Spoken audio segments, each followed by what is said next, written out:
Smrt je všude kolem nás. Je přirozenou součástí života. Tak proč se jí tolik bojíme a považujeme ji za něco tíživého, smutného, truchlivého? To je citácia prvých alebo úvodných slov Jaroslava Duška z filmu Williama Poltikoviča Tajomstvo smrti. A my sa dnes o menopauze budeme rozprávať práve v súvislosti s témou smrť. Čiže cez symboliku, prechod, vnútorná smrť, ktorá otvára dvere novému zrodeniu. A ja som nesmierne ráda, že moje pozvanie k tomuto rozhovoru prijala pani Ľubica Macková, ktorá sa venuje kvantovej transformácii vedomia. Ľubka, veľmi srdečne vás vítam. Som ráda, že ste tu. Ďakujem, Aničko, krásne ste to uviedli. Ďakujem za pozvanie a pozdravujem všetkých, ktorí sa na nás teraz alebo zo záznamu pozerajú.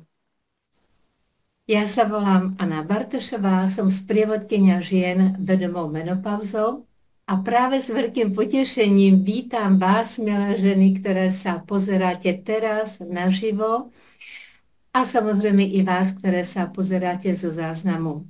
Vítam vás u rozhovoru s názvom Menopauza. Malá smrť, veľké zrodenie. A ja práve to už vidím očička, že sa už niekto pripojil na to živé vysielanie, že to sledujete. Dámy, ktoré ste to naživo, napíšte prosím do komentára, čo sa vám vybaví, keď počujete slovo smrť. A čo sa vám vybaví, keď počujete slovo menopauza. A samozrejme budem rada, keď i vy, i keď sa budete pozerať potom zo záznamu, do komentára napíšete to, čo vy vlastne cítite a čo sa vám vybaví pri týchto slovách. Ľubka, téma smrti je veľmi citlivá a hlboká. A ja by som navrhla, poďme si najprv povedať niečo o smrti ako takej a potom to prepojíme s tou menopauzou, dobre? Mňa totiž to zaujíma, ako vy ste sa dostala k téme smrti, čo vás k tomu priviedlo, prečo sa jej venujete. Spomenula som, že sa venujete práve kvantovej transformácii vedomia. Môžete nám prosím z tohoto pohľadu priblížiť tú smrť? Čo smrť znamená pre nás? Čo smrť znamená pre náš život? Ja ešte by som pozdravila aj mužov, prípadne, ktorí by zachytili toto vysielanie, pretože menopauza, ja som si to nazvala, že to je taká pauza v identite. Muži majú tiež svoju pauzu v identite a je ešte menej spomínaná ako menopauza a prechádzajú ňou nie vždy ľahko. Takže možno toto bude aj pre nich, aj keď sa rozprávame teraz o ženských témach, alebo sa budeme, ale otázka smrti a znovu zrodenia v našom živote je aj pre mužov. Ako som sa dostala k smrti, to je teda fakt dobrá otázka, pretože ja som na Facebooku Facebook som si založila v roku 2009, keď som potrebovala komunikovať s ľuďmi a pretože som vtedy bola vážne chorá, tak som nemohla chodiť von, takže pre mňa bol Facebook taká komunikačná platforma. A ja som si tak ukladala na ten Facebook veci, ktoré mi išli, proste myšlienky, rôzne také poznatky, ako mi to proste išlo, ako sa to vynáralo zo mňa, tak som si tak ukladala. Nedávno mi Facebook vyhodil, že ja som vlastne prvýkrát v roku 2012 napísala k smrti. Že je to znovu zrod a že je to transformácia, že je to prechod bránou. A vlastne vtedy som čerpala zo svojej vlastnej skúsenosti, lebo ja som sa ocitla na hrane smrti v roku 2009 a myslím, že tam sa začalo takéto moje skúmanie.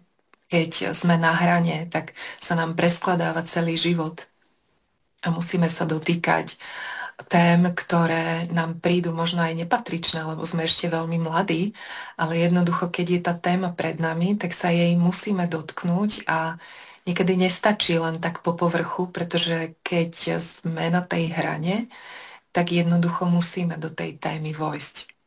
Takže tam sa začala datovať moje spolubytie so smrťou a potom neskôr vlastne začala odchádzať moja stará mama a to odchádzanie trvalo 10 rokov, ona sa dožila vysokého veku, 95 rokov, takže ja som mala veľkú česť byť pri tom, že odchádzanie, vystupovanie z tela môže byť veľmi rýchla jednorazová akcia, ale môže to byť aj príliv a odliv.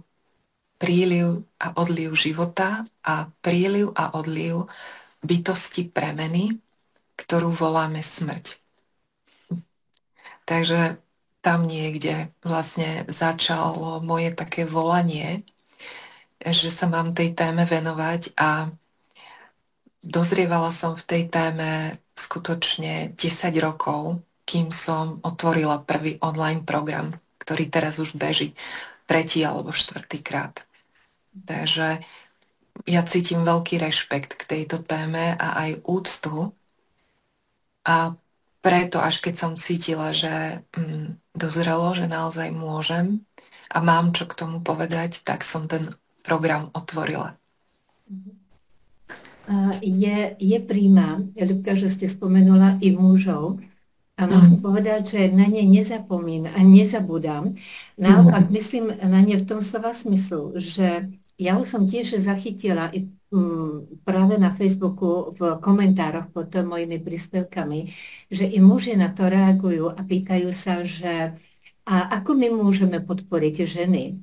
Takže ja sa práve chystám i na to, že i na také tie témy, ktoré budú určené i mužom, ale i práve akoby, povedal by som, partnerom, alebo práve tým dvojiciam, manželom, partnerom, ako práve v tom vzťahu môžu sa navzájom v tomto období podporiť, pretože to je veľmi, veľmi dôležité.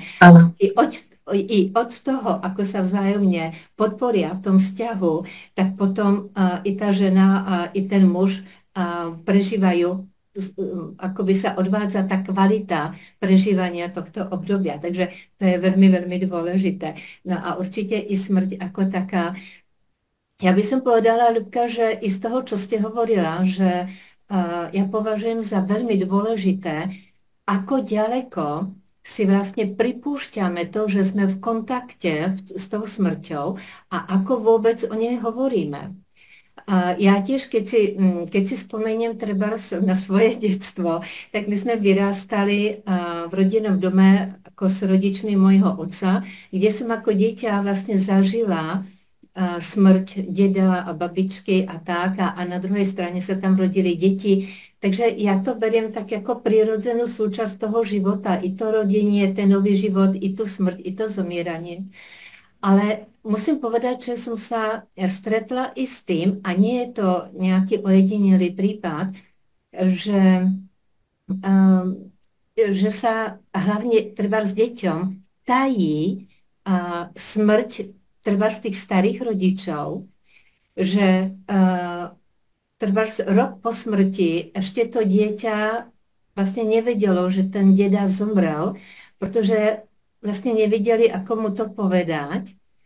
Stále tam bolo, že je niekde v nemocnici a tak, ale ako je to potom i s tým sa vyrovnať, pretože raz mu to musia povedať. Vyrovnať sa i s tým, že mu vlastne tam klamali. Takže ono i to téma, ako sa s tým vyrovnať, ako o tom hovoriť, a to je tiež, nie je to ľahké téma teda, veľmi dôležité. Áno. Vlastne, keď niekomu nevieme oznámiť smrť, tak vlastne vtedy sa nám otvorí, že my nemáme usporiadanú u seba tému smrti, nemáme ju uchopenú tak, aby sme s ňou vedeli žiť. A tým pádom nevieme o nej hovoriť tak, aby ju napríklad mohlo prijať dieťa. A to nie je ani dobré, ani zlé. Ja myslím, že táto téma sa pred každého z nás niekedy postavila poprvýkrát. A naposledy, nedávno, možno pol roka dozadu, mi takto jedna maminka zdieľala, že ich dieťatko sa veľmi uzavrelo, škôlkar, veľmi po smrti starej mamy, ktorú veľmi lúbil. A zrazu nevedeli, čo sa deje, ale on odmietal v škôlke jesť, bol taký smutný. Tá stará mama zomrela tak veľmi náhle, veľmi rýchlo v nemocnici. A oni mu síce oznámili, že ona zomrela, ale potom, keď som ich povzbudila, že aby s ním nadviazali taký blízky, pekný, hlboký rozhovor, taký, že si všímajú, že je smutný, že uh, sú tu pre neho, že čo potrebuje, že mi môže povedať, ako sa cíti, tak ten chlapček, on sa rozplakal a povedal, že je nahnevaný na tú starú mamu, pretože on sa s ňou nestihol rozlúčiť. On bol síce na pohrebe, ale on to vnímal tak, že ona odišla do nemocnice a odtiaľ odišla rovno do neba. Čiže jeho to vlastne zaskočilo, že on už nemohol s ňou mať žiaden kontakt a pre neho ten pohreb nebol rozlúčkou. To pre neho nebolo to, ako by sa on s tým mohol vysporiadať. A vďaka tomu, že tí rodičia boli takí úžasní, fakt veľmi vnímaví, láskaví ľudia, tak oni to naozaj tak spravili, ako som im poradila. A úplne ma to dojíma, keď si na to spomeniem. Pretože potom mi tá maminka vlastne hneď na druhý deň nahrala hlasovku, kde mi hovorila, že mala som pravdu, že to bolo vlastne kvôli tomu, že on sa cítil takto zle 2-3 mesiace pretože on to v sebe držal, ten chlapček, a on nevedel úplne povedať, že čo mu je, kým sa ho nespýtali rodičia. Čiže tí rodičia mu vytvorili láskavý, bezpečný priestor, kde sa zaujímali o to, ako sa on cíti, a dali mu vedieť, že môže hovoriť o čomkoľvek, že oni sú tu pre neho. Vytvorili, napriek tomu, že má mladšieho súrodenca, vytvorili pre neho ten pekný priestor všímavosti, pozornosti a lásky. A ten chlapček sa im vlastne zdôveril o tomto, že je nahnevaný na tú starú mamu. Že vlastne on nemohol to spracovať, lebo on nevedel, ako má spracovať tú informáciu. Takže potom som im ešte poradila, že aby si urobili taký domáci obrad rozlúčenia s tou starou mamou. Povedala som im nejaké inšpirácie, povedala som im, že nech to urobia akokoľvek, že nech je to o tom, že oni traja budú spolu a oni traja sa ešte raz rozlúčia. A že ten chlapček sa bude môcť rozlúčiť. A vlastne toto bola veľká taká transformačná chvíľa pre celú tú rodinu, pretože oni sa vďaka tomuto synčekovmu náročnému obdobiu, oni sa museli konfrontovať s tým, ako hovoria o smrti, čo si myslia o smrti, ako ju vnímajú a ako sa s ňou vyrovnávajú. A vlastne vďaka tomu synčekovi oni museli niečo v sebe zmeniť a pochopiť, aby pre neho vytvorili ten priestor, v ktorom on prejde touto udalosťou. A bolo to skutočne hlboké a krásne a transformačné pre celú tú rodinu. Je krásny. Mm. Ja som si, Luka, zhodou okolností, včera som bola na takom poslednom rozlúčení s našim hercom Jiřím Bartoškou a spomenula som si i na to, keď som pred tými x rokmi bola presne takto na takom tom verejnom rozlúčení, keď zomrel Karel Gott. A ja viem, že tedy som stála asi viac než 2 hodiny v tej fronte, ako sme tam postupovali do tej miestnosti. A ja som väčšinu toho času vlastne preplakala, pretože mne pár mesiacov predtým zomrela moja mama. A mne sa to vlastne tak ako spojilo a prepojilo. A ja som si vtedy uvedomila, Ale povedala by som, že ono je to i podobné vlastně s jinými emočnými situacemi, že vlastně ten smutok, který je spojený s odchodem jednej osoby, a že sa tak jakoby spúšťa a, a pripomíná nám i iné situácie, které jsou tiež spojené s tím smutkom. Áno. Takže já tomu hovorím, že to tak jakoby tlačí na také ty gombiky, které vyvolávají potom Áno. ty vzpomínky. A že je veľmi, veľmi dôležité práve, keď nám niekto takto odíde, obzvlášť, keď je to niekto tak blízky, si tam dopriať ten čas toho smutku, toho rozlúčenia sa. A úplne krásne ste to povedala i s tým obratom, i s tým obratom, s nejakým rituálom práve toho rozlúčenia sa. Takže vlastne u toho ma napadá ešte také tie emócie, ktoré tam zaznievajú, že veľmi často napríklad so smrťou sú spojené i také pocity viny alebo výčitky, že sme niečo nestihli, že sme niečo neurobili, že nás to mrzí. Ako s tým pracovať? Mm. K tomu prvému, Aničko, čo ste povedali, tak v tom programe máme osobitnú kapitolu Bunkový smútok, ktorý je presne o tomto. Že pri tej smrti, keď nám bol niekto blízky, tak z nás sa vyplavuje všetok smútok na akékoľvek témy, ktorý v sebe máme. Všetok na akékoľvek témy. A tie pocity viny a výčitky, nedávno som to riešila s jednou mojou dávnou priateľnicou.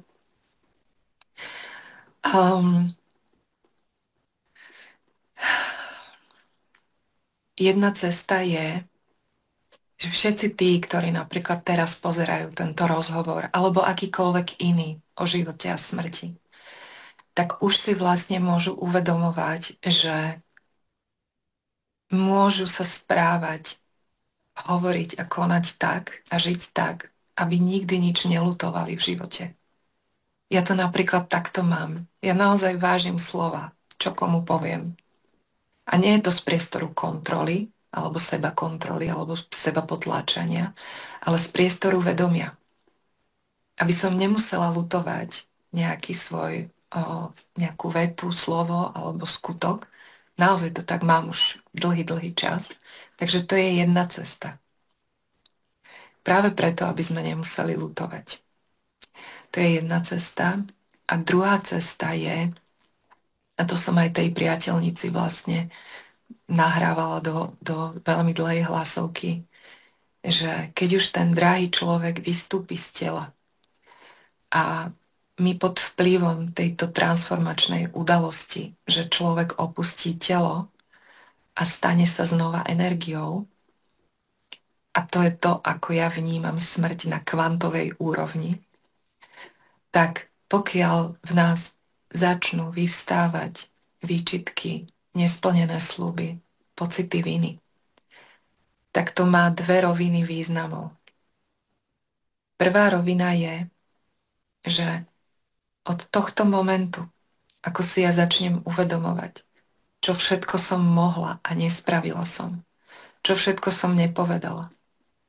Keď si toto uvedomím, od teraz dopredu v mojom živote môžem byť takto pozorná a všímavá a môžem sa rozhodnúť, že budem sa správať a hovoriť tak, aby som to nemusela raz lutovať, aby som nepremeškala žiadnu príležitosť, kde cítim, že mám niečo zo seba vložiť do nejakého vzťahu. To je jedna rovina.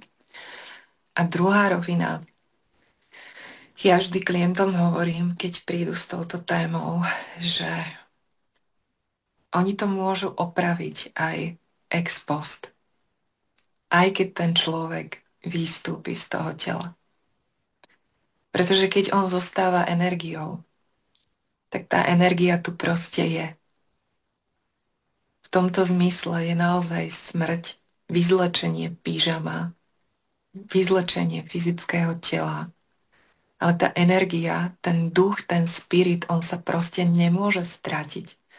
On ide všade do univerza, do zdroja. A to znamená, a máme na to mnoho dôkazov, tie odkazy z väčšnosti rôzne. To ja o tom raz napíšem knihu naozaj zo živých príbehov svojich, aj klientských. To znamená, že zharmonizovať môžeme tento svoj pocit a môžeme to urobiť v duchu. Môžeme tomu človeku napísať list. Môžeme sa s ním rozprávať. Môžeme ho objať v energii. A to sú všetko veci, ktoré sú platné. Nie, že nie. Tá energia to proste vie v tom univerze. To je moja skúsenosť. A ešte je jeden silný dôvod, pre ktorý ja povzbudzujem ľudí, aby išli do tej harmonizácie tých výčitiek svojich a pocitov viny a ľútosti. Pretože pokiaľ v tých pocitoch viny zostanú, v tých výčitkách voči sebe, tak skôr alebo neskôr sa začne proces sebadeštrukcie. Voči sebe, voči svojmu životu, voči svojmu zdraviu. A nosiť tieto energie vo svojom kvantovom poli je jednoducho sebadeštrukčné. Takže je veľký rozdiel medzi nejakým alibizmom a medzi nejakým úprimným zhodnotením, že niečo sme nestihli, neurobili, mali povedať, nepovedali. A my to proste môžeme opraviť. Tento život je láskavý. On nie je trestajúci. Keď to úprimne urobíme, tak sa zbavíme veľkej ťarchy, oslobodíme svoj život a môžeme naozaj žiť ďalej, nielenže my so sebou dobre, ale navyše ešte budeme cítiť aj pekné spojenie s tým človekom, ktorý je už vo večnosti. A to sú vlastne dve harmonické energie, ktoré začneme vytvárať pre svoj život, pretože my tu ešte stále sme a máme žiť dobrý život a nie v seba zaklínadle, že sme nehodní a teraz proste už len musíme žiť zlý život, lebo sme neboli dostatočne zrelí a vedomí na to, aby sme urobili nejaké skutky alebo povedali nejaké slova. Jednoducho, milí ľudia, neodsúďte seba v tom bode, v ktorom ste teraz, v tom vedomí, v ktorom ste teraz, za niečo, čo ste urobili v inom vedomí. To sme všetci takí, ako všetci teraz v tom veku, v ktorom sme, keď sa pozrieme na svoje 20, 30, 40 ročné ja, 50 ročné ja, tak teraz sme už múdri, hej, ale my nemôžeme seba odsudzovať z tohto bodu vedomia za stav vedomia, ktorý sme mali vtedy a niečo sme spravili alebo nespravili. To je sebatrestajúci kód, ktorý je proti životu. Takže tie pocity viny alebo výčitky, oni sú naozaj nosič informácie, ktorá nás ako upozorňuje na to, že sme vytvorili disharmóniu vo svojom živote, ktorú my ale môžeme dať do harmónie. A tá energia v tej večnosti to jednoducho vie. Tá energia vo večnosti nie je trestajúca, nie je vyžadujúca nejaké naše sebaobetovanie. Ona nechce našu sebadeštrukciu. Nič takéto. Energia vo večnosti je energia vo večnosti.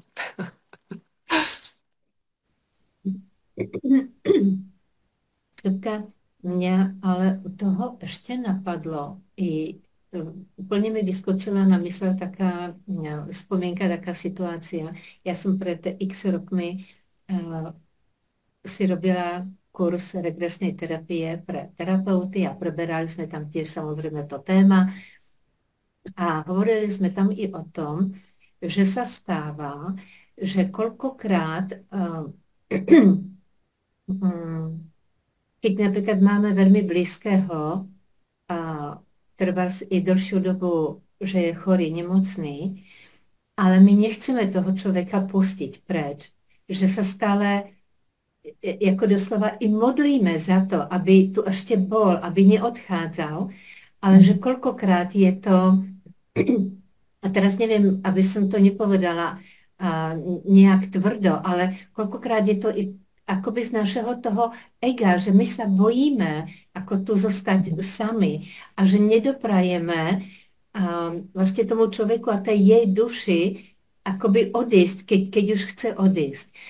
A bolo nám povedané, že môžeme urobiť vlastne taký rituál, akože keď, keby sme sa dostali k takej situácii, že len ako povedať, že dovolujem tej duši, že môže odísť, aby to urobila tak, ako ona to cíti. A mne sa stalo práve to, že som tedy ako prišla domov a mali sme to tak ako v rodine, že tá jedna známa mala presne takto dlhšiu dobu chorého otca, ktorý už mal za sebou x operácia, bolesti a už sám toľkokrát hovoril, že už to nechce byť, že už tej bolesti má dosť a že už chce odísť. A, a ja som tedy tak ako myslela na to, že tej duši akože urob, jak ty to chceš a podľa seba to urob. A on skutočne ten večer ako zomrel. A ja úplne mám z toho zimomriavky na tele. A potom mne sa s ním ako snívalo v noci, jo, kde mi bolo povedané, že to práve oni robia, že sa prídu tak ako rozlúčiť potom. A, A ja si myslím, že práve s týmto tématom je veľmi, veľmi spojené i takéto téma toho odpúšťania alebo prepustenia, by som povedala. Jo, ako nechať prepustiť, ako nedržať to všetko, tak jak ja to chcem, aby sa to dialo.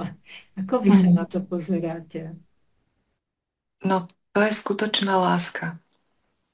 Keď ja pozerám na to, ako to má ten človek, ktorý je na odchode a uprednostním pravdu v zmysle chcem vidieť a vnímať tú skutočnosť a chcem vnímať, či on naozaj chce už odísť. A keď vidím, že áno, tak moja láska k tomu človeku je taká, že ja ho podporím na tej ceste odchodu práve preto, aby ho mal ľahší, aby som ja nevytvárala energetické štruktúry, ktorými by som ho tu držala. Ale zároveň treba povedať, že keď niekto odchádza, tak vlastne aj tí blízki ľudia okolo neho majú svoj proces vyrovnávania sa s tým, že ten človek odchádza a niekedy nie je úplne jednoduché nájsť balans medzi tým, že pokiaľ toho človeka ešte podporovať do toho života a kde už naozaj ustúpiť z toho a naozaj s rešpektom umožniť zo svojej strany, teda nedržať ho a vlastne tým podporiť jeho hladší odchod. Že ja myslím, že to sa všetci učíme za pochodu a niekedy toto je bolestivé pre tých ľudí, ktorí sú blízko človeka, ktorý už odchádza, ešte aj možno chce si tú nádej podržať. Niekedy je to také naozaj, že kúsok vpred, 2 kroky vzad, 5 krokov vpred, 3 kroky vzad. Je to taká etapa, môže to byť taká etapa. A tam ešte veľmi treba rozlišovať, že či ten človek hovorí, že chce odísť preto, lebo má veľké bolesti, a čo sa udeje, keď my tie bolesti eliminujeme, pretože naozaj teraz už je mnoho prostriedkov, ako utrpenie eliminovať.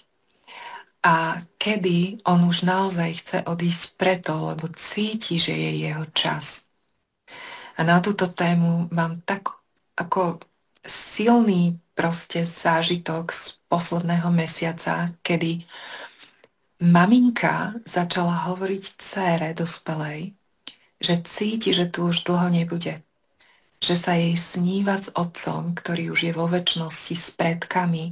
A tá mama, ona je podľa mňa taká neprejavená čarodejka, fakt, že vedma, že ona aj mala, keď mali odísť ľudia, vystúpiť z tiel, tak ona mala o tom informácie, vízie ako z minulosti, čiže ona normálne vedome si začala uvedomovať, že sa blíži jej čas a vlastne začala to oznamovať v tej rodine a proste chcela usporadúvať veci, začať usporadúvať majetok, vzťahy a tá dcéra, ona bola v úplnom šoku. Ona bola úplne, veľmi ju to zaskočilo.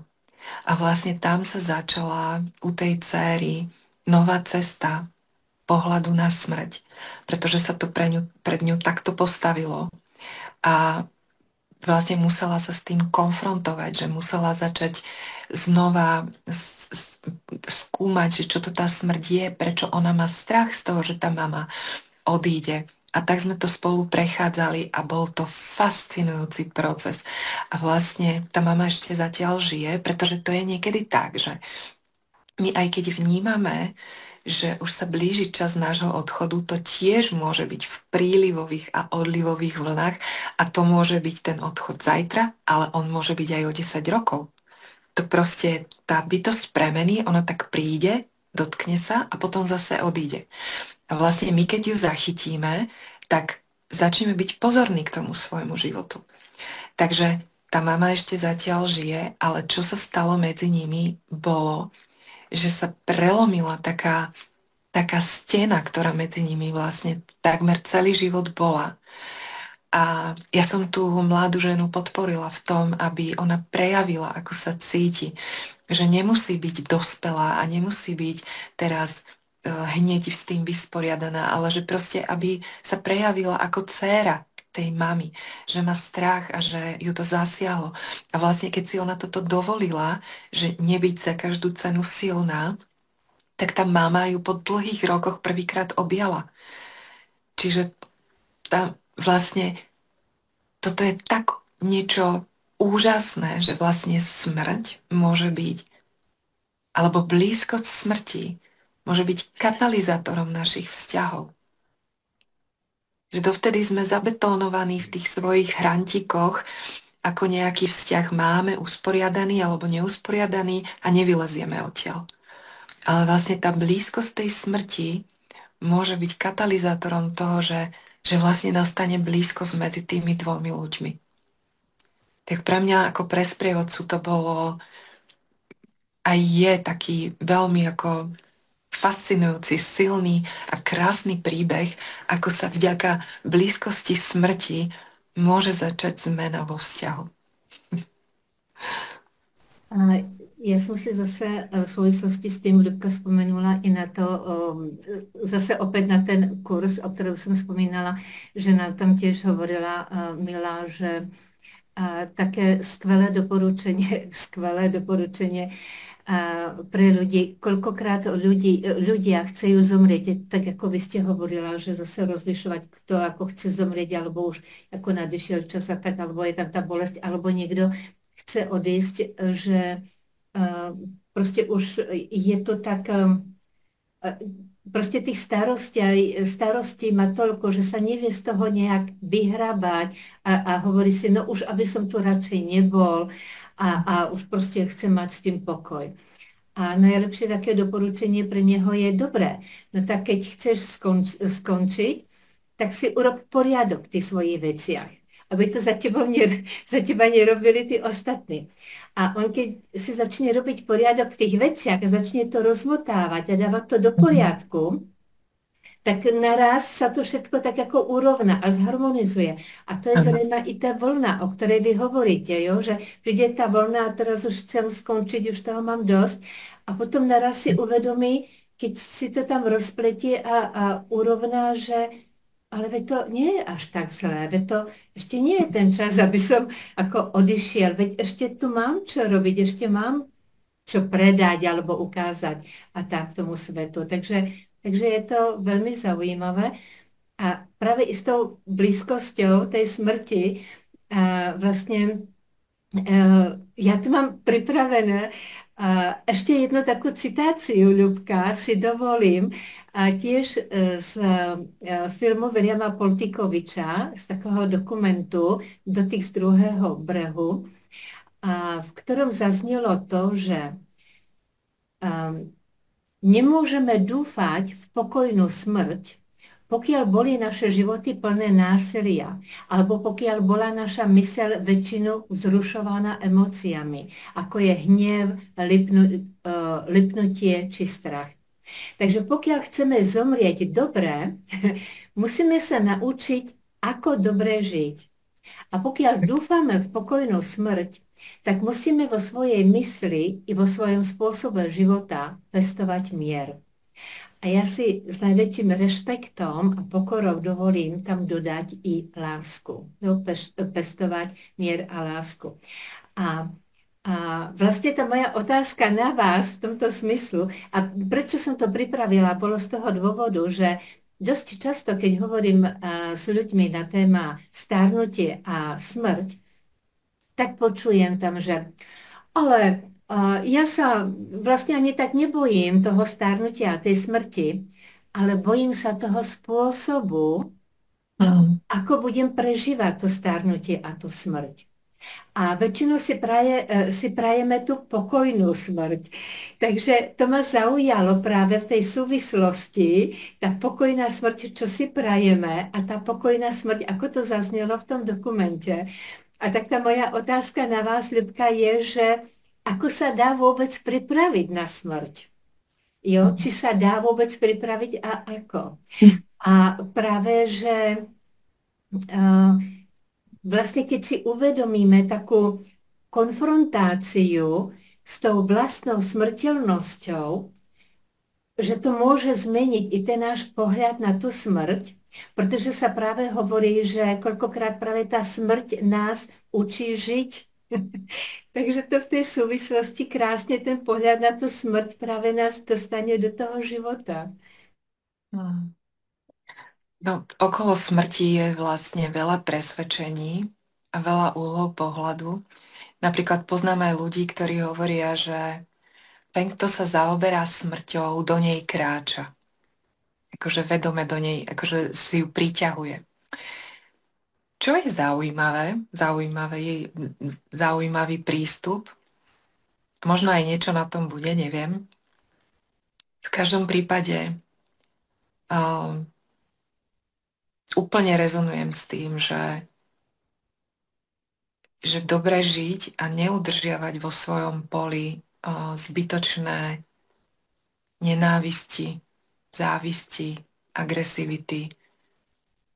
To je naozaj niečo, čo odľahčuje naše kvantové pole, naše osobné pole, energeticko-informačné. A ja si pamätám, ako som ja začala cítiť, niekedy možno už aj 10 rokov dozadu, že mňa vyčerpáva, keď sa hnevam. Že mňa to nebaví a vyčerpáva ma to. Ale to neznamená, že by som sa ja akože nenahnevala, ale hnevam sa krátko. Hnevam sa krátko v zmysle, že nechám vybublať emócie, postavím hranice, pokiaľ treba, ale potom to už nedržím v poli ani na tele, lebo ja proste mám tú skúsenosť, že mne to nerobí dobre, mňa to nebaví. A za to som veľmi sebe vďačná napríklad, za toto. Ale teraz, keď to hovorím, tak rovno chcem aj povedať, že všetci ľudia, ktorí pozerajú tento rozhovor, buďte k sebe láskaví, pretože keď som mala 40, tak by som toto nevedela, ako takto to žiť. Ako žijem teraz, že naozaj nezabremenujem svoje pole, už, že nejakou že nenávisťou, to už vôbec, akože fakt, že nie.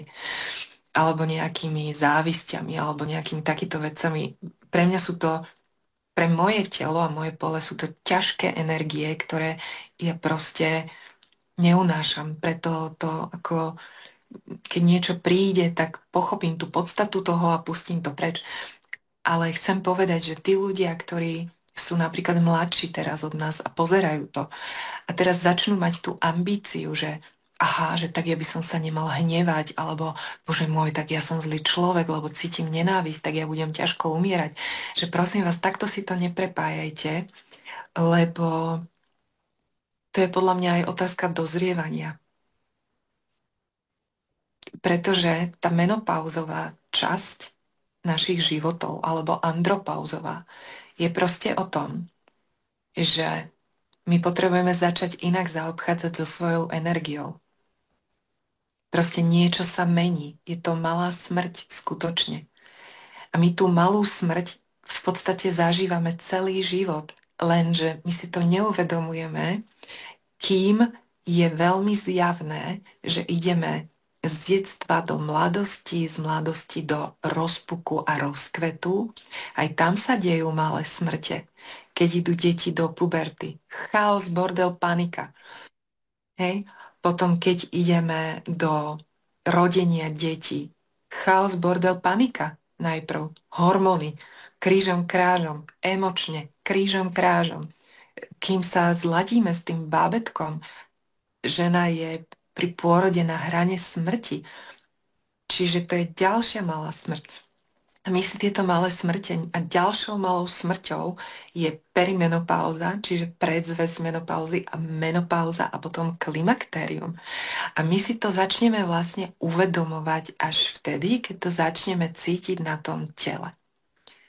Keď začneme, mám jednu kamošku, tá je taká zlatá, ona celý život, proste taká energická motorová myš, proste všade je jej plno, taký energický hlas, všade aktivity, dynamika. A tak pred rokom či dvomi mi povedala, že vieš čo, ja som taká vytočená, ja by som tak všetko chcela robiť, jak predtým, ale ja nevládzem. A to je presne tá konfrontácia vlastne s tým, že tuto to už neprebijeme egom alebo nejakým chcením.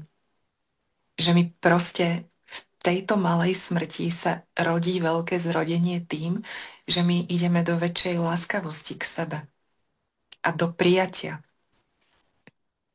A to nie je nevyhnutne o tom, že pre mňa je toto tak, Aničko, pre mňa je toto tak zaujímavá téma, tak aj pre mňa v mojom osobnom živote, ale celkovo aj s ľuďmi, pretože tá moja otázka, ktorú ja fakt v sebe nosím posledné 3 roky úplne najviac, pretože keď som mala 50, no jaká som ja bola šťavnatá čerešňa, 50, to ešte svieža iskra, proste hladká tvár. Ja keď sa pozriem na svoju fotku, tak si hovorím, že dievča, ty si bola jaká šťavnatá čerešňa ešte vtedy. No a tu som ja rozprávala, jak ja nemám žiadne ťažkosti v menopauze a bola som fakt šťastná, že asi som niečo v tom živote zmenila, pretože moja stará mama z obidvoch strán mali návaly, potenia, proste tlaky, neviem čo. A ja som toto nemala.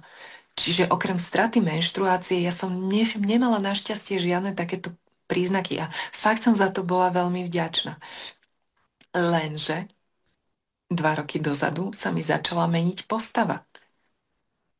A to už je iná smrť. A niekto teraz si povie, že sa buchne po čele, keď nás sleduje, si povie, že Ježiš, čo tá rieši. No lenže to, čo my riešime v tej menopauzovej smrti a veľkom znovuzrodení je, že aké životy my budeme ďalej žiť.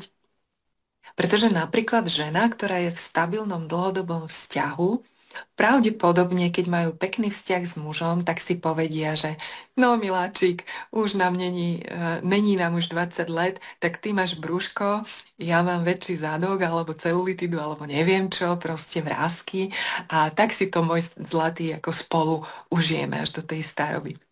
Ale napríklad žena, ktorá nemá partnera v tomto veku, tak sa začne báť, pretože si uvedomí, že pokiaľ nestretla partnera, kým bola s iskrou mladosti a proste páčila sa sama sebe, tak ako to bude ďalej? A ako keby každá žena má inú výzvu v tomto. Ja som už stretla aj ženu, ktorá proste bola v dlhodobom vzťahu, bola to dáma cez 65 a viem, ako mi na workshope o daroch zrelej ženy hovorila, že manžel jej niekedy tak ako do očí šplechne, že má vráskavý dekolt. A mimochodom, mala krásny dekolt. Mala krásny dekolt. Skutočne ja ako žena, 50 vtedy, ja som veľmi úprimne som ju ocenila a som jej povedala, že ona potrebuje mať na seba iné okuliare. A potom som sa spýtala, že či pán manžel má brúško. A ona, že hej. A hovorím, že no, tak ako pekne, že nie, že by si mu to musela vrácať, že ty sa pozri na svoje brucho, akože takto nie v tej komunikácii, ale tak by som mu to tak naznačila, že nie je toto to, čo utužuje vzťahy v zrelosti. Že tam na tom spôsobe komunikácie tiež veľmi záleží. No ale teraz naspäť k tej malej smrti, že um, každá žena podľa mňa v tej menopauze ju možno niečo zastihne, čo ona nečaká. Niektorú zastihnú tie návaly, tie potenia, tie hormonálne zmeny, ktoré ako ona cíti na svojom tele. Niektorú zasiahne strata menštruácie, inú zasiahne strata ako zmena postavy. A ja tu hovorím, že my si fakt potrebujeme uvedomiť, že nám sa tá postava mení stále. Že sú niektoré typy žien, ktorým sa tá postava nezmení dlho, možno aj do smrti, sú také typy. Ale väčšinou predsa my nemôžeme mať postavu ako dievčatko 18-ročné. A ešte k tomu sú rôzne typy postav. Takže my keď máme 18, máme inú postavu, ako keď porodíme. Keď žena porodí, mení sa jej postava. Mení sa jej istým spôsobom. A to je tiež malá smrť, ktorú si nevšíma, pretože ešte je stále mladá. Takže to vlastne úplne akože nerieši. Ale keď príde do toho bodu, a podľa mňa tá menopauza, to je jeden taký bod, hej? Ale potom to klimakterické štádium je ešte úplne iný bod a tam ja ženy podporujem, aby sa vždy o tom, ako sa niečoho zlaknú v tej menopauze alebo v tom klimaktériu, aby sa o tom rozprávali so ženami, ktoré sú pred nimi. Pretože ženy, ktoré sú mladšie od nich, to nevedia pochopiť. Ani ja som ako 50-ka šťavnata nevedela, čo mi hovorí 70-ročná žena. Počúvala som ju, ale ja jej až teraz rozumiem. Pretože to klimakterické je vlastne... A teraz, to je ešte strašne dôležité, neviem, či nehovorím dlho, Aničko. Teraz ešte treba povedať jednu vec, že toto, čo ja hovorím, prosím vás, berte to všetci s rezervou, pretože tá najväčšia vec, ktorú ja stále skúmam, je, či sa mi niečo deje preto, že som plná presvedčení, kvôli ktorým sa mi to potom deje, alebo sa mi niečo deje preto, že to je proste chod sveta. Hej. A myslím si, že na tému smrť, starnutie, choroby, vitalita, tu je fakt tak strašne veľa presvedčení, ktoré, keď my nevedome nasledujeme, tak si to vlastne vytvárame v tých životoch. Takže pre mňa teraz ja som v tej etape, že budem mať v júli 57 rokov, ináč to bola strašne zlatá otázka, Aničko, že či som ja už vôbec menopauze. To ma tak pobavilo, ďakujem vám veľmi pekne. Ešte dlho na to budem spomínať. V júli budem mať 57 rokov a ja vlastne vnímam, že ja sa znova posúvam do ďalšej etapy. Napríklad ľudia zvonka mi hovoria, že ale nevidno to, ale ja to už cítim. Ja to na sebe vnímam, že mi odchádza naozaj ten pel mladosti, že sa mení postava značne, že sa už necítim úplne taká atraktívna ako ešte pár rokov, 2-3 roky dozadu. A treba to možno povedať naozaj takto náhlas, aj keď je to také, je to veľmi citlivé aj pre mňa. Skutočne, že nehovorí sa mi to úplne ľahko. A zároveň ja tam našťastie stále cítim tú zvedavosť svoju, že ja proste každodenne skúmam, že či tie zmeny nastávajú preto, lebo takýto je rád sveta, alebo ja môžem so sebou nejako zaobchádzať, nie kvôli tomu, aby som bola väčšine mladá, nie, žiadne plastiky, žiadne proste, lebo to je horor, proste toto nie je moja cesta, aj keď rešpekt, keď to niekto tak potrebuje a chce mať, ale Mňa proste zaujíma, že nakoľko tie presvedčenia v kolektívnom nevedomí formujú to, ako reagujú naše tela. Pretože ja chápem, že tieto koncepty, puberta, mladosť, perimenopauza, zrelý vek, perimenopauza, menopauza, klimakterium, že tieto koncepty vlastne vznikli na základe skúseností. Že oni sú odpozorované, vedecky doložené. Lenže, keď si zoberiete, že tie skúsenosti vznikli pretože boli vytvorené nejaké presvedčenia. A tie presvedčenia vznikli na základe skúseností. Lenže aký stav vedomia malo ľudstvo x 100 rokov dozadu a aký stav vedomia má teraz. Takže mňa baví naozaj prekopávať presvedčenia a pozorovať u seba presvedčenia, ktoré niečo potom robia s mojou iskrou, s mojim telom, s mojou mladosťou, s mojou starobou alebo neviem čím. A to ma vlastne podporuje nachádzať možnosti, ako zaobchádzať so svojím telom, ale nie z priestoru nejakého strachu, ale z priestoru zvedavosti, že čo tu vlastne je možné. A keď sa niekedy pristihnem pri takých tých autopilotných výrokoch, tak moje vedomie sa začne smiať a povie, že ty čo rozprávaš toto? Však ty si toto v skutočnosti vôbec nemyslíš, že čo ty vieš o tom naozaj? Toto je pre mňa hrozne dobrá otázka, že čo ja viem o tom naozaj vlastne, o tom mladnutí, o tom starnutí. A keď sa pýtam svojho vedomia, tak sú to úplne iné odpovede a tým sa vlastne roztvárajú tie nožnice medzi presvedčeniami, pri ktorých sa pristihnem a medzi tým vedomím, ktoré vlastne nesie úplne iné možnosti. A to je fascinujúce. A nie preto, aby sme tu my behali ako skelety hrkotavé 300 rokov, aj keď aj to by bolo zaujímavé, hej, že čo by sme robili, keby sme už len tak akože tvorili, ako neviem. A ja mám napríklad určite veľmi silný ten koncept smrti, ale poznám ženu, ktorá proste sa rozhodla, že ona nikdy nezomrie. Hej, a to bolo pre mňa veľmi akože nové a zaujímavé a vďaka nej som si uvedomila, že nie, ja ten koncept smrti a vystúpenia z tela mám a vôbec nemám ani tendenciu to nejako meniť. Ale to, čo my môžeme a ako sa vlastne z tej malej smrti, ktorú stále zažívame, môžeme dostať do toho veľkého znovu zrodenia je, že my si naplno pripustíme, čo cítime. Pretože aj ja som sa celkom dosť vytrapila posledné 2 roky s tým, ako sa mi začala meniť tá postava. Nie je to úplne jednoduché a to ja som nemala svoju identitu postavenú na nejakej kráse. Ja som v živote nebola klasicky akože krásna žena. Proste nie, hej? Ale vlastne keď sa začne žena meniť fyzicky a teraz začne chápať, že ona potrebuje svoju identitu na novo vystavať, a to je tá pauza, menopauza, hej? Menopauza, pauza v identite.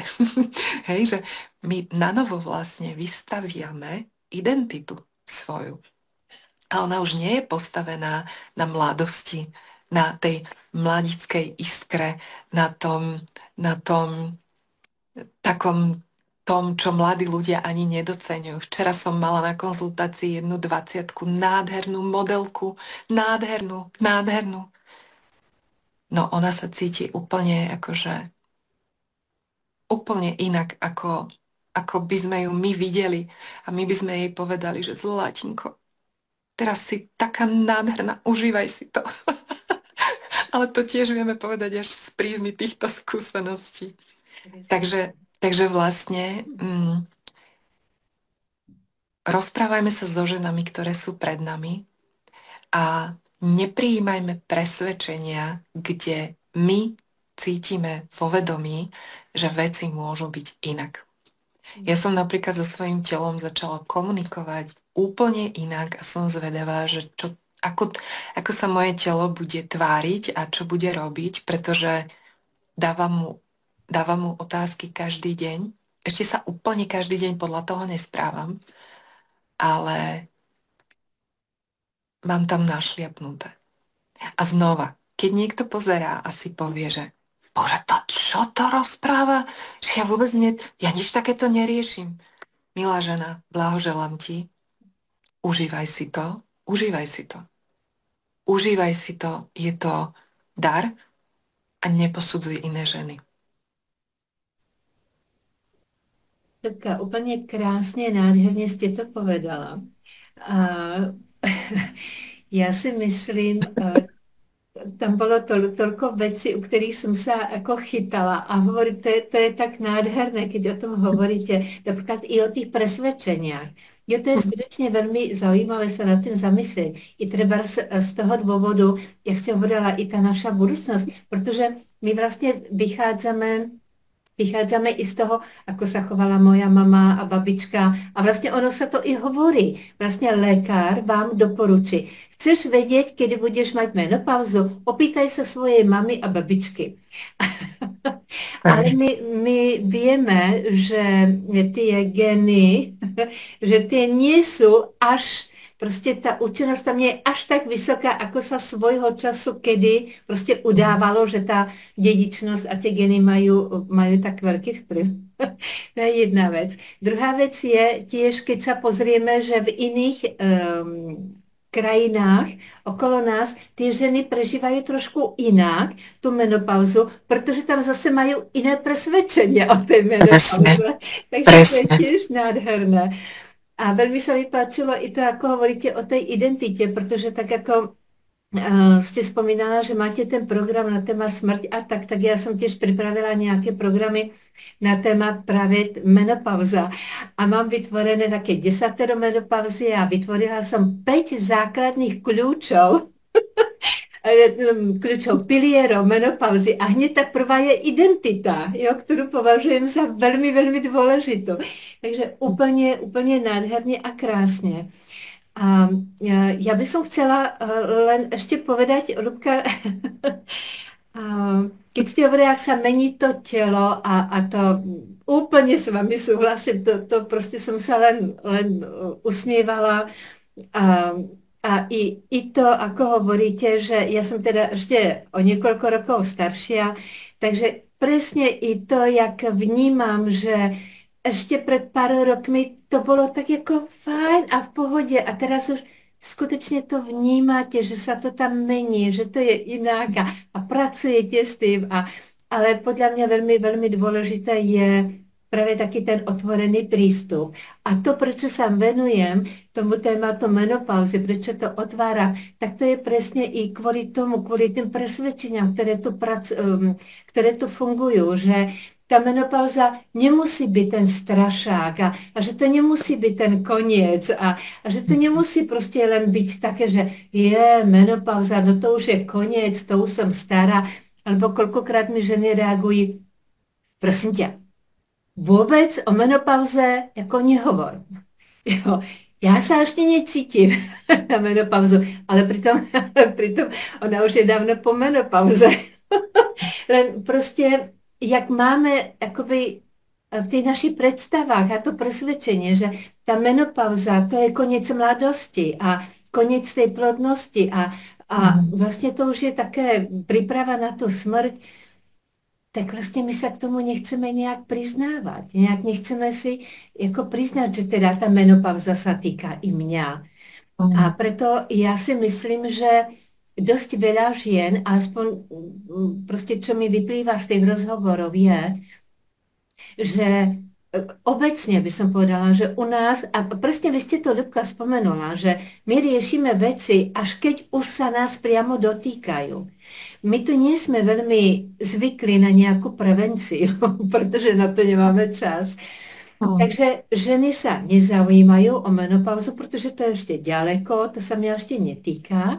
A potom začnú tie prejavy a tie ženy nevedia, čo sa s nimi robí.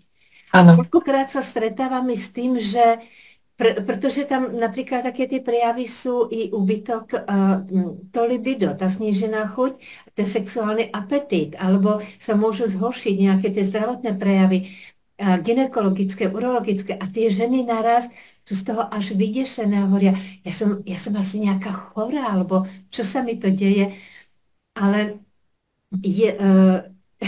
tiež ste spomínala tú pubertu a to tehotenstvo ja dosť často hovorím ženám, ponúkam im taký pohľad, že keď dievča začne menštruovať, tak my z toho máme takú radosť a hovoríme, že je to taká vstupenka medzi tie dospievajúce a dospelé ženy, že z toho dievčaťa sa stáva tá mladá žena.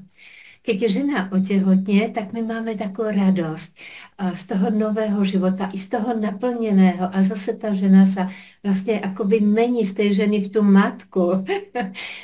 A keď sa žena dostane do menopauzy, tak tam nastáva taký ten pocit úbytku. Jo? Že niečo stráca. Tu svoju ženskosť, tú plodnosť, sebavedomie, energiu a i vlastne tú mladosť a to, čo ešte donedávna považovala ako takú samozrejmosť.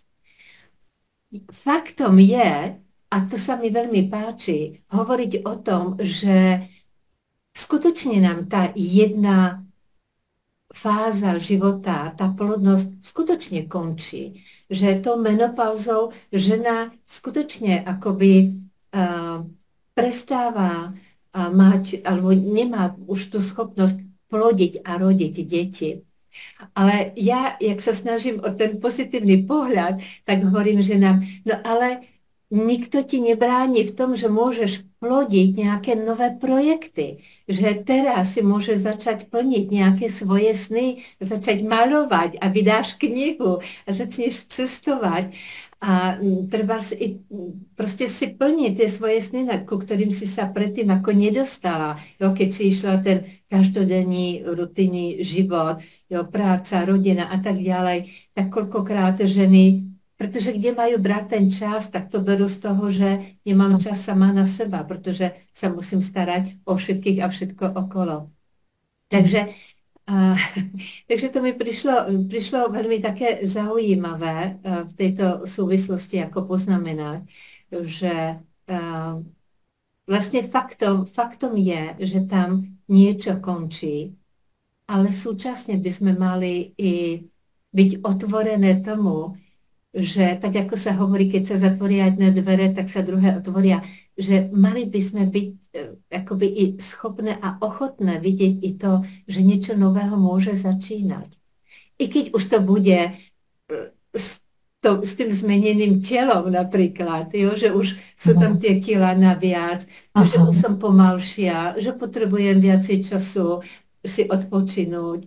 A že už jo, to nie je úplne ono, ale predsa len ešte ten život nekončí. Ešte stále máme pred sebou niečo. Hej, no máte pravdu a zároveň ja cítim takú účasť naozaj so ženami práve v tom bode, kde sa nachádzajú. Pretože aj pre mňa jedna z takých ako najhorších vecí je, keď sa ja snažím zdieľať nejakej žene, čo ma práve trápi a teraz ja vidím, že ona mi nerozumie. A začne ma presviečať a začne mi hovoriť, čo by som mala. A to je úplne, to je strašné. To je proste, vtedy sa vzdáte všetkého, že nebudete nikomu nič rozprávať, lebo vlastne tá žena, ktorá je mladšia od vás, tak ona vám nerozumie. A to je v poriadku, proste ona nerozumie. A zároveň my potrebujeme rozumieť v celom svojom živote tým premenám, že oni sa vlastne dejú.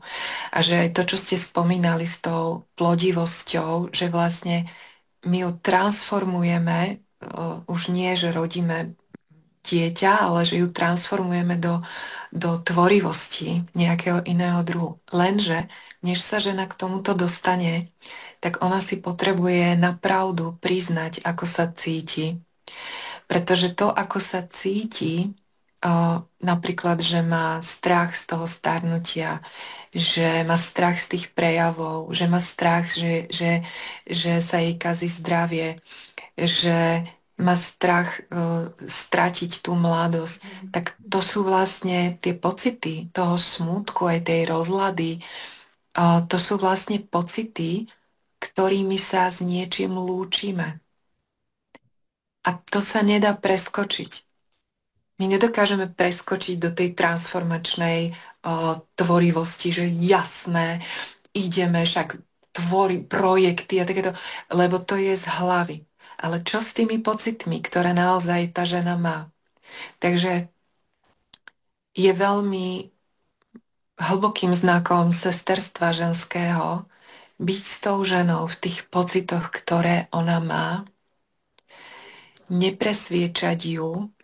Pokiaľ mladšia žena počúva staršiu, tak možno naozaj len so záujmom ju počúvať a povedať si, že možno mi táto žena ukazuje, kde sa ja raz budem nachádzať tiež a možno mi práve teraz otvára možnosti, ako sa tam nemusieť nejak ocitnúť, že možno si môžem vybrať niečo iné.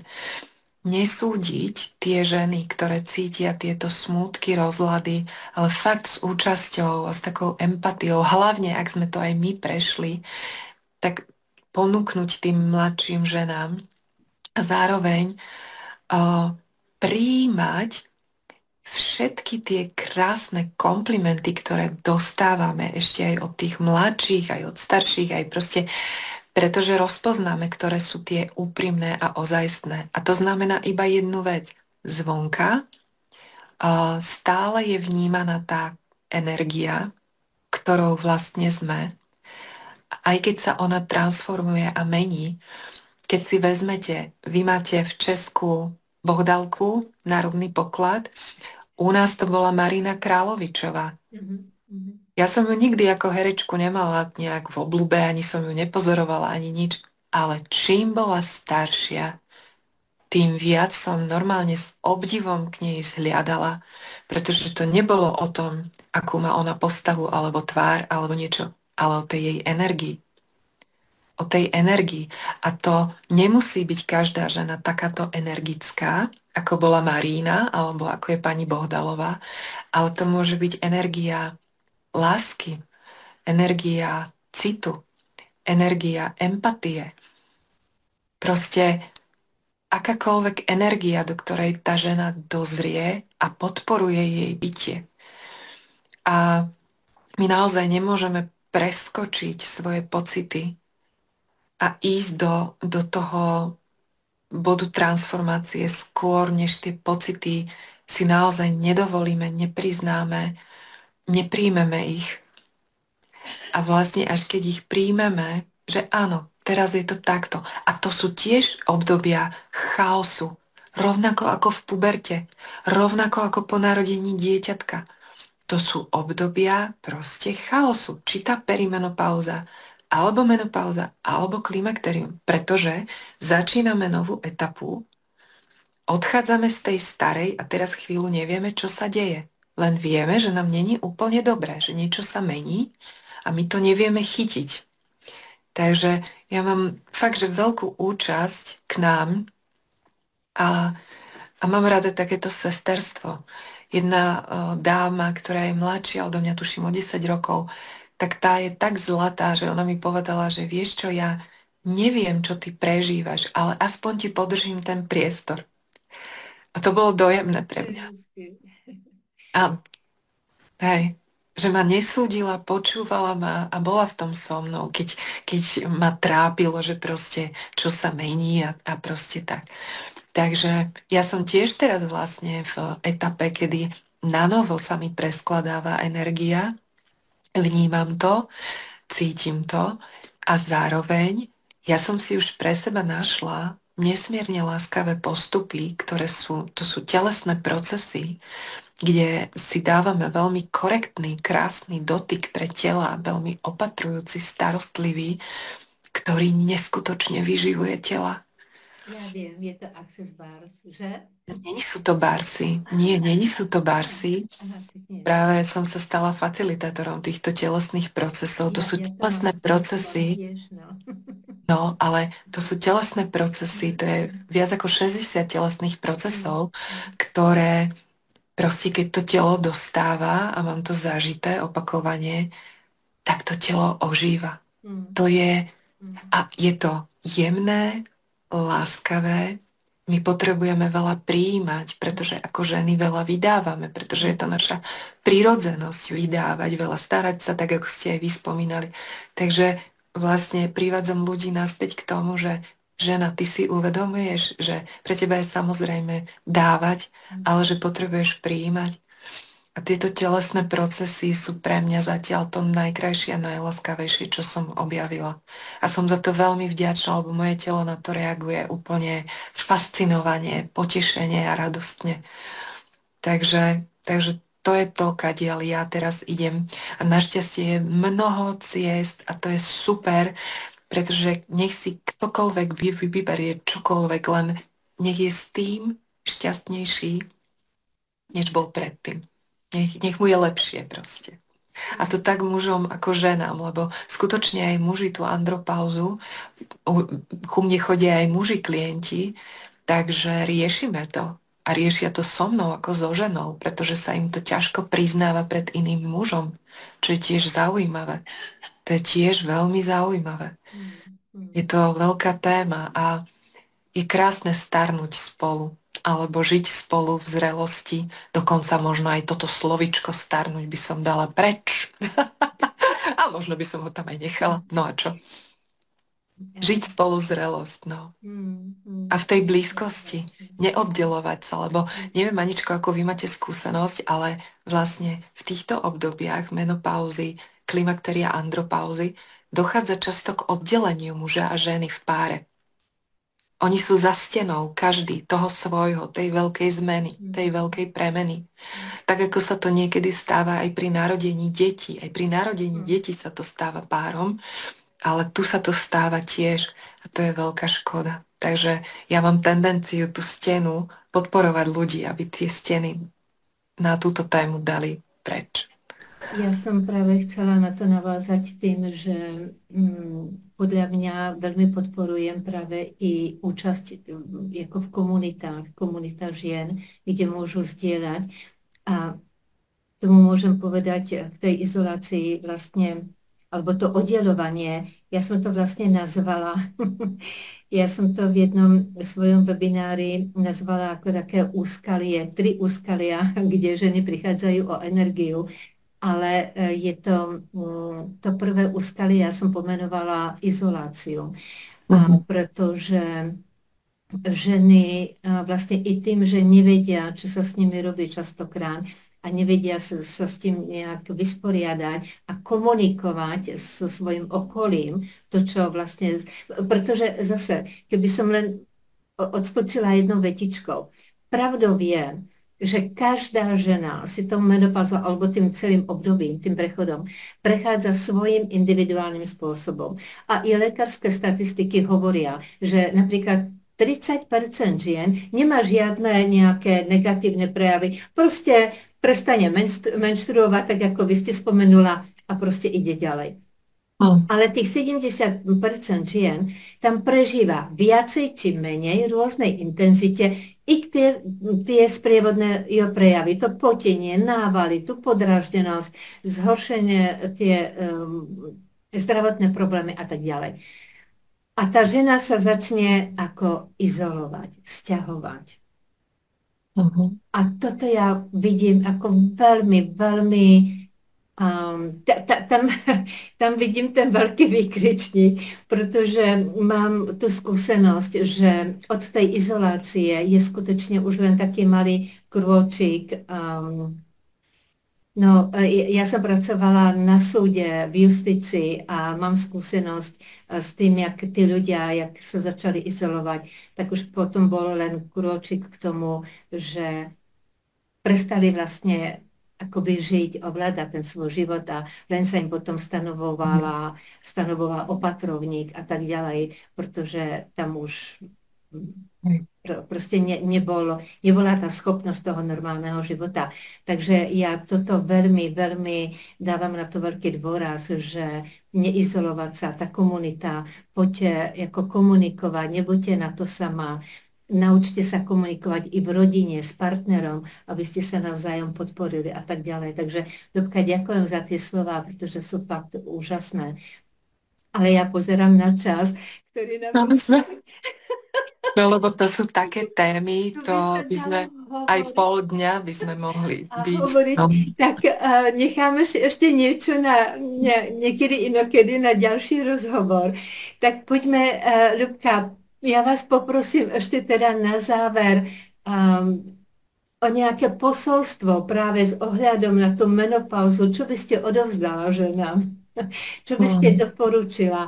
A samozrejme súčasne, Ľubka, môžete pozvať i ženy, alebo kam by ste je pozvala na tie svoje akcie, na tie téma, o ktorých sme tu hovorili. Mhm.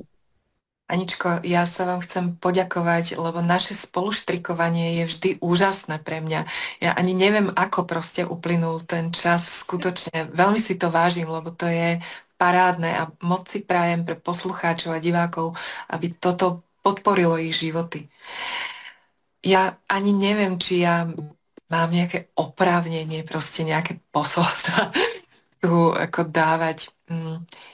Myslím, že sme také tie zásadné veci povedali v priebehu rozhovoru a ja by som asi podporovala každú ženu, aby ona išla týmito zmenami tak, ako ona cíti, že je pre ňu najlepšie. Pretože aj to stiahnutie sa poznám u niektorých žien, že to potrebujú.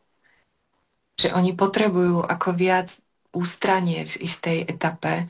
Takže tiež, aby si len dovolili rozlišovať pre seba, že čo ich podporuje a čo ich už naopak nepodporuje. A to je stále vlastne proces rozlišovania, ktorý robíme v celom živote a ja osobne som vďačná, že tá téma smrti aj menopauzy je posledných 5 rokov úplne inak otvorená v celom kolektívnom priestore. Vnímam to a je to skvelé, pretože kým sme tu v týchto telách, tak tu máme oprávnenie byť. A v každej etape sme pravdepodobne inak a my v každej etape si môžeme dovoliť prísť na to, ako môžeme žiť najkrajšiu podobu tej etapy, ak sa preto tak rozhodneme. Takže ja podporujem aj ženy, aj mužov, že kým sme tu v telách, máme oprávnenie tu byť a dovolme si spoznávať, ako môžeme čo najkrajšie tú etapu pre seba uchopiť. A na čo by som ja ľudí pozvala naozaj, sú tie telesné procesy, ktoré budem facilitovať. Sú to trojhodinové kurzy, každý telesný proces 3 hodiny, kde sa ľudia naučia, ako sebe poskytovať navzájom dotyk, ktorý je korektný, nesexuálny, veľmi opatrujúci, starostlivý pre to telo a navyše on niečo robí s našimi presvedčeniami na rôzne témy. A to je úžasné. A takisto 28. júna budem facilitovať accessorsky tréning facelift, energetický facelift. A to sa síce volá facelift, ale zbožňujú ho aj muži. Ja som úplne prekvapená, muži klienti, ako ho veľmi zbožňujú, pretože on funguje na celé telo a to bola jedna z vecí, ktorú keď moje telo objavilo, tak povedalo, že toto sa ideme okamžite naučiť a toto chceme trénovať. Tak napríklad. Takže 26. júna, dobre hovorím? 28. ste 28. júna budem trénovať Access energetický facelift, 14. júna Access Bars Consciousness, prístup k bodom vedomia, ktorý, mimochodom, milí ľudia, keď máte natlačený kôž v hlave, všelijakými strachmi, smutkami, bolestiami, presvedčeniami, tak naozaj toto je výborné. A tie telesné procesy budem facilitovať, čoskoro vypíšem rôzne, bunkovú pamäť, a všetko možné. Vitalizácia tela, všetko možné, odstraňovanie toho, čo tam nemá byť. Skvelé veci sú to. Vážne skvelé, na kvantovom princípe. Takže ak chcete, napíšte mi na mail lubimackova@gmail.com a proste s radosťou. S radosťou. Lebo aj ja sama seba takto vediem. Kým som tu, mám oprávnenie tu byť a to znamená, že si vyberám čo najkrajšie žiť. A stále aj po tej ceste, aj ja stále odhadzujem blbosti, na ktoré prídem, že toto som kde nakúpila po ceste. Ale zároveň, keď sa k tomu postavíme ako k dobrodružnej ceste z bodu zvedavosti, tak to môže byť stále fajn. A vlastne potom k tomu koncu nášho bytia v tele môžeme naozaj prísť v dobrej energii, v prijatí, zmierení. A myslím si, že to vystúpenie z tela hodne súvisí s tým, akú frekvenciu energie so sebou dlhodobo nesieme. Ja som to videla na tej mojej starej mame. Skutočne som mala tú česť pozorovať to celých 10 rokov a viem, ako ona odchádzala. A ona odchádzala presne v prijatí, zmierení, žiadne negatívne pocity, žiadne negatívne myšlienky. S vďačnosťou odchádzala a odišla v spánku, tak ako si vždy prijala. Je krásny. Takže tak. A ďakujeme za vás všetkých, ktorí ste tu boli až do konca s nami. Ja som práve ešte tu sa pozrela do komentárov. Aha. Tatianka tu píše, čo som sa pýtala na začiatku, že smrť je koniec života. Menopauza začiatok druhej fázy života. Takže ďakujeme Tatianka za komentár. A to by sme ešte ďalšiu hodinu vedeli pekne rozobrať. Ale zároveň nech ľudia, ak by mali otázky, nech určite napíšu pod toto video. Ja strašne rada proste prinesiem inšpirácie, keď budem vedieť. Áno, a Zuzka tu píše, Anička, Ľubka, ďakujem za cenné vhľady. My ďakujeme za to, že ste tu s nami, že sledujete. Chcela som len povedať, že práve všetky tie linky, to, čo teraz Ľubka hovorila, tak určite uvedieme dole pod videom. To znamená, nájdete to, budete vedieť, kam sa prihlásiť. Ja sa tiež pridávam so svojím, ja som teraz vytvorila takú novú webovú stránku anabartosová.eu/menopauza, bude to tam uvedené, kde nájdete nejaké informácie o menopauze i o tých mojich programoch, ktoré mám pre vás pripravené.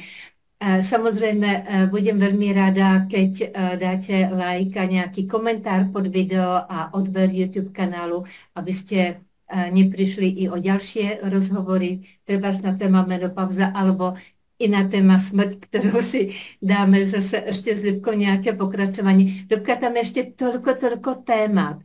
Jo, práve tá energia, to z akej úrovne my odchádzame z tohoto sveta, potom sa rodíme, dotknúť sa tej sansáry, znovu zrodenie a týchto témat. No úplne mám zimomriavky na tele, keď o tom hovorím, koľko vlastne ešte by sa dalo o tom hovoriť, ale ja sa budem veľmi tešiť niekedy inokedy, že si dáme zase takto spoločný hovor. Pravda. Ľubka, veľmi pekne a zo srdca ďakujem za tento nádherný rozhovor. Bolo mi skutočne cťou vás tu mať, rozprávať sa s vami a priniesť tieto informácie našim ženám. Ďakujem aj ja, Aničko, aj mne bolo cťou, ako vždy, s vami vytvoriť niečo viac. Pekný večer všetkým. Ďakujem, milé ženy. Ďakujeme za vašu pozornosť. Zase ja mám takú tendenciu, to trošku úplne chápem to, čo hovorila Ľubka a úplne s tým súzniem, že rešpektovať i tie stavy, v ktorých sa každá jedna z vás nachádza. Ale mám vždycky takú tendenciu trošku vás povzbudiť a priniesť tam takú tú energiu, ten optimizmus, tak hovorím, užívajte si to obdobie menopauzy, zastavte sa, relaxujte, doprajte si takéto to rande sama so sebou, aby ste si nacítili práve to, ako sa cítite. To je presne to, o čom Ľubka tu hovorila. Uvedomiť si tie svoje pocity, to, ako to cítim. Pokiaľ teď cítim, že chcem ísť niekam medzi ostatné ženy a zdieľať, tak to urobte. Pokiaľ cítite, že teraz potrebujete tú chvíľku sa stiahnuť a byť sama so sebou, tak to urobte. Uvarte si teplý čaj, užite si tú chvíľku so sebou, doprajte si to. A ja hovorím, že i v tomto období proste myslíte na to, že aby ste žili i ten, ako ten plný život, neprežívali, ale žili a že i teraz si môžete plniť tie svoje sny. Pretože ako hovorím, kedy už inokedy, keď nie teraz. Tak, Tak pozdravujeme vás, ďakujeme, dovidenia. dovidenia.